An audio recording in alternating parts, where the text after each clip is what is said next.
सकाळ माध्यम समूह आयोजित श्री गुरु पादुका दर्शन उत्सव त्याचं तिसरं वर्ष आहे आणि या निमित्त महाराष्ट्रातल्या 21 संतांच्या पादुका इथे आलेल्या आहेत.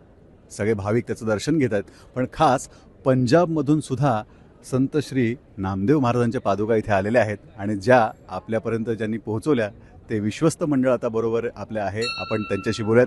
सर जी नमस्कार और बहुत बहुत आपका स्वागत है. हमें आपसे जानना चाहें संत श्रोमणी भगत बाबा नामदेव जी, महाराष्ट्र में उनका जन्म हुआ. जन्म महाराष्ट्र में हुआ, लेकिन जो अंतिम समाधि स्थान है वो बाबा नामदेव नगर घुमान क्षेत्र पड़ता है पंजाब में, डिस्ट्रिक्ट गुरदासपुर में. वहाँ उन्होंने 18 साल बाबा जी ने भक्ति की वहाँ पे, और अंतिम समाधि बाबा नामदेव जी की समाधि वो घुमान पर है. वहाँ महाराष्ट्र से लोग हर साल वहाँ जाते हैं. तकरीबन 2015 में मराठी सम्मेलन हुआ था. वहाँ मराठी मतलब महाराष्ट्र से 5000 लोग वहाँ आए थे.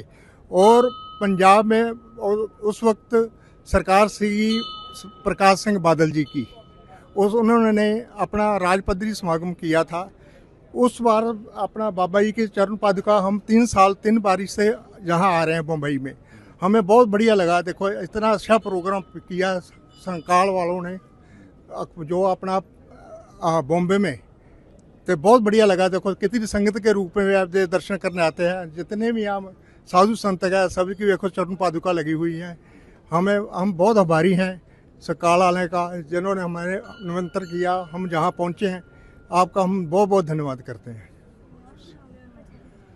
संत श्री नामदेव महाराजांच्या पादुका थेट पंजाबमधून इथे आलेल्या आहेत. त्याचबरोबर 21 महान संतांच्या पादुकांचं दर्शन घेण्याचा हा सोहळा, ही संधी आपल्याला मिळते आहे. तर मी प्रत्येकाला हेच म्हणेन की 21 आणि 22 मार्च 2026 शनिवार रविवार आहे, सुट्टीचा दिवस आहे.